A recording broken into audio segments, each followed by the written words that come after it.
ನಮಸ್ಕಾರ ಎಲ್ರಿಗೂ, ನಾನು Chandana. Weight loss powder recipe. So ಈ ರೆಸಿಪಿ ವಿಡಿಯೋ ಇದು ನಿಮಗೋಸ್ಕರ. ನನಗೆ ತುಂಬ ಸಪೋರ್ಟ್ ಕೊಡ್ತಾ ಇದ್ದೀರಾ, ತುಂಬ ಚೆನ್ನಾಗಿ ರೆಸ್ಪಾನ್ಸ್ ಕೊಡ್ತಾ ಇದ್ದೀರಾ. ವೆಯ್ಟ್ ಲಾಸ್ ಪೌಡರ್ದು, ನ್ಯೂಟ್ರಿಶಕ್ತಿದು ನನಗೂ ಯೂಸ್ ಮಾಡಿ ತುಂಬ ಡಿಫ್ರೆನ್ಸಸ್ ಅನಿಸಿದೆ. ಆ್ಯಂಡ್ ಕೆಲವರು ಯೂಸ್ ಮಾಡ್ತಿದ್ದಾರೆ 10 ಡೇಸಿಂದ, ಅವ್ರು ಕೂಡ ರಿಸಲ್ಟ್ ಸಿಗ್ತಾ ಇದೆ ಅಂತ ಹೇಳ್ತಾ ಇದ್ದಾರೆ. ಬಟ್ ಎಷ್ಟೊಂದು ಜನ ತೊಗೊಳಕ್ಕಾಗದೇ ಇರೋರು ರೆಸಿಪಿ ಕೊಡಿ ಅಂತ ಕೇಳ್ತಿದ್ದಾರೆ. ಸೊ ಅವ್ರಿಗೋಸ್ಕರ ಈ ವಿಡಿಯೋ ಏನಂದರೆ, ಒಂದು ಗ್ಲಾಸಲ್ಲಿ ನೀವು ಬ್ಲ್ಯಾಕ್ ರೈಸ್ ತೊಗೊಂಡ್ರೆ 3/4 ಗ್ಲಾಸಷ್ಟು ಹುರುಳಿಕಾಳು, ಅರ್ಧ ಗ್ಲಾಸಷ್ಟು ಹೆಸರುಬೇಳೆ, ಅರ್ಧ ಗ್ಲಾಸಷ್ಟು ಬಾರ್ಲಿ. ಸೊ ಇಷ್ಟನ್ನು ಚೆನ್ನಾಗಿ 2 ರಿಂದ 3 ಸಲ ವಾಶ್ ಮಾಡಿ, ಅದಾದಮೇಲೆ ಬಿಸಿಲಿಗೆ ಒಣಗಕ್ಕೆ ಇಡಬೇಕು. ಬಿಸಿಲಿಗೆ ಇಟ್ಟ ತಕ್ಷಣ ಅದನ್ನ ಕವರ್ ಮಾಡಿ ಇಡಬೇಕು. ಸೊ ಅದು ಒಂದು ಅರ್ಧ ದಿನ ಬಿಸಿಲಲ್ಲಿ ಅಥವಾ ನೆರಳಲ್ಲಿ ಹೆಂಗಾದರೂ ಸರಿ ಡ್ರೈ ಮಾಡೋಕ್ಕೆ ಇಡಬೇಕು. ಅದು ಇಟ್ಟು ಆದಮೇಲೆ ಅದನ್ನು ಒಂದೊಂದಾಗಿಯೇ ಮೀಡಿಯಮ್ ಫ್ಲೇಮಲ್ಲಿ ಇಡಬೇಕು. ಮೀಡಿಯಮ್ ಫ್ಲೇಮ್ ಇಟ್ಟು ಡ್ರೈ ರೋಸ್ಟ್ ಮಾಡಬೇಕು. ಅದು ಪಫ್ ಅಂತ ಸೌಂಡ್ ಎಲ್ಲ ಬರುತ್ತೆ, ನಿಮ್ಗೆ ಗೊತ್ತಾಗುತ್ತೆ. ಸೊ ಅಲ್ಲಿವರೆಗೂ ಅದನ್ನ ಫ್ರೈ ಮಾಡ್ತಾ ಇರಬೇಕು. ಮೊದಲಿಗೆ ನಾನಿಲ್ಲಿ ಅಕ್ಕಿ ಹುರಿದಿದ್ದೀನಿ, ಆಮೇಲೆ ಹುರುಳಿಕಾಳು, ಆಮೇಲೆ ಹೆಸರುಬೇಳೆ, ಕೊನೆಯದಾಗಿ ಬಾರ್ಲಿ ಹುರಿದಿದ್ದೀನಿ.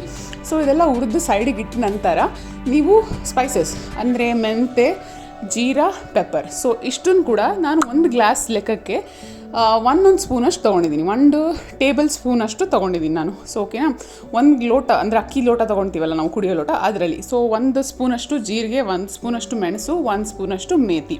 ಸೊ ಇಷ್ಟನ್ನು ಕೂಡ ಸ್ವಲ್ಪ ಸ್ಮೆಲ್ ಬರೋವರೆಗೂ, ಬ್ರೌನ್ ಆಗೋವರೆಗೂ ಹುರಿದು ಇದನ್ನು ಕೂಡ ತಣ್ಣಗೆ ಮಾಡಿ, ಎರಡನ್ನೂ ಮಿಕ್ಸ್ ಮಾಡಿ ಇದನ್ನು ಪೌಡರ್ ಮಾಡ್ಕೊಳ್ಳಿ.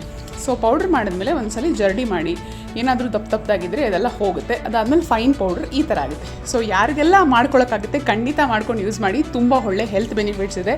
ಯಾರಿಗೆ ಮಾಡ್ಕೊಳಕ್ಕಾಗಲ್ಲ, ಬ್ಯುಸಿ ಇದ್ದೀರಾ, ಅವರು ಕೆಳಗಡೆ ಕಾಣ್ತಾ ಇರೋ ನಂಬರ್ಗೆ ಕಾಂಟ್ಯಾಕ್ಟ್ ಮಾಡಿ, ವಾಟ್ಸಪ್ ಮಾಡಿ, ನಾನು ನಿಮಗೆ ಕಳಿಸ್ಕೊಡ್ತೀನಿ. ಆ್ಯಂಡ್ ಇನ್ ಕೇಸ್ ಕೆಲವು ಹಳ್ಳಿಗಳಲ್ಲಿ ಬ್ಲ್ಯಾಕ್ ರೈಸ್ ಇನ್ನೂ ಸಿಗ್ತಾ ಇಲ್ಲ ಅಂಥವರು ನನಗೆ ಮೆಸೇಜ್ ಮಾಡಿ, ನಾನು ಇಲ್ಲಿ ಬೈ ಮಾಡಿ ನಿಮಗೆ ಕಳಿಸ್ಕೊಡ್ತೀನಿ. ಬಾಯ್.